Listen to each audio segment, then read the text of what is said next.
জয় মা কামাখ্যা। বন্ধুসকল, অম্বুবাচী মেলাত কিয় প্ৰতি বছৰে লাখ লাখ আৰু এই 2026 বছৰত কিয় ইমান ভিৰ হ'ল আপুনি জানেনে? কিয় দেশ বিদেশৰ চুকে কোণে থকা মানুহ নীলাচল পাহাৰলৈ আহে? আহক আজি জানো ইয়াৰ আৰু আচল ৰহস্য। ধৰ্মীয় বিশ্বাস অনুসৰি অম্বুবাচীৰ এই দিনকেইটা পৃথিৱীৰ মাতা বা মা কামাখ্যাৰ ৰীতিমতে সেইদৰে এই তিনিদিন মন্দিৰৰ দুৱাৰ সম্পূৰ্ণৰূপে বন্ধ থাকে।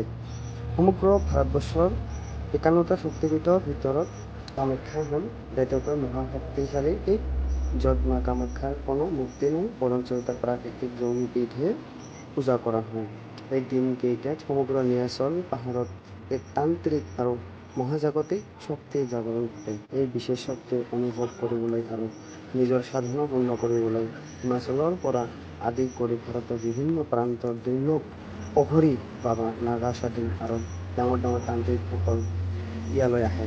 তেওঁলোকক ওচৰৰ পৰা চাবলৈ মানুহৰ পুৰা ভিৰ হয়। 3 দিনৰ অন্তত যেতিয়া মন্দিৰৰ দুৱাৰ খোলা হয়, তেতিয়া ভক্তসকলৰ প্ৰসাদ হিচাপে এটা ৰক্তবস্ত্ৰ বা ৰঙা কাপোৰ দিয়া হয়। বিশ্বাস কৰা হয় যে এই পবিত্ৰ ৰঙা কাপোৰ টুকুৰা নিজৰ লগত ৰাখিলে সকলো বিপদ আপদ দূৰ হয় আৰু মা কামাখ্যাৰ বিশেষ আশীৰ্বাদ পোৱা যায়। এয়াই হৈছে মা কামাখ্যাৰ মহিমা, যাৰ বাবে গৰম বা ভিৰকো কেয়াৰ নকৰি লাখ লাখ ভক্তই ইয়ালৈ ভিৰ কৰে। আপোনালোকে এইবাৰ অম্বুবাচী মেলা এই অলৌকিক ৰূপ দেখিলেনে নাই? কমেণ্ট কৰি জনাব। ভিডিঅ'টো ভাল লাগিলে লাইক, কমেণ্ট, শ্বেয়াৰ আৰু ছাবস্ক্ৰাইব কৰিবলৈ নাপাহৰিব। জয় মা কামাখ্যা।